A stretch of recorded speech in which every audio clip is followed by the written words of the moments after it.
But what was the stress level like for you going in before the Kurt announcement and then now? And I mean, you still got to fight.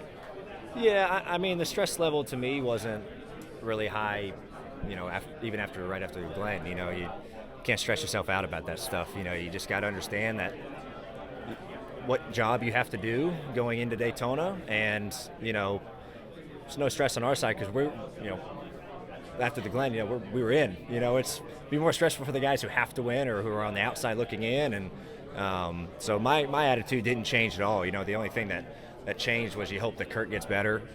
You never want to see any of we're competitors and we try to beat each other every week, but you never want to see anybody get hurt.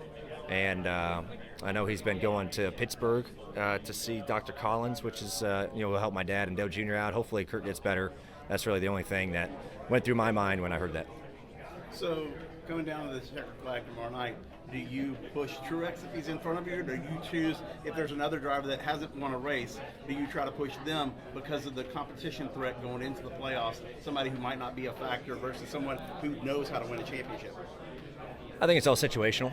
I mean, that's all like, if we're ahead of Martin in points, coming down to the end of that race and, by a lot or whatever, then we're going to finish either right behind him or that kind of would determine that decision.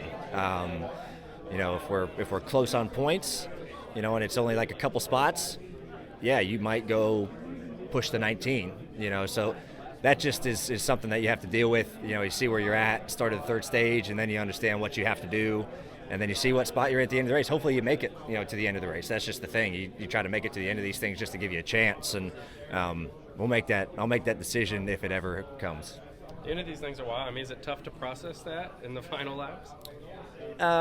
Yeah, I mean, you're getting so much information, and you're trying to react to things, in tenths of a second, thousandths of a second. You don't have a lot of time to kind of sit back and think about stuff. It's a lot of reactionary things that you have to do, and the timing here is so important. If your spotter tells you something and you think on it for a moment, you've missed out. You've missed out on your opportunity to get in the lane. You have to really be trustworthy of your spotter and do things like come natural to you at these racetracks. So, you just never know how the end of these things are going to play out. I mean, that's just the unpredictable thing. You just try to put yourself in a spot coming down to the end of these things to position yourself up front and try to be, whether it's you're on offense or defense, you always try to just find yourself towards the front half of the field and just hope you're still running and not on a flatbed and sitting in the trailer. So, yeah.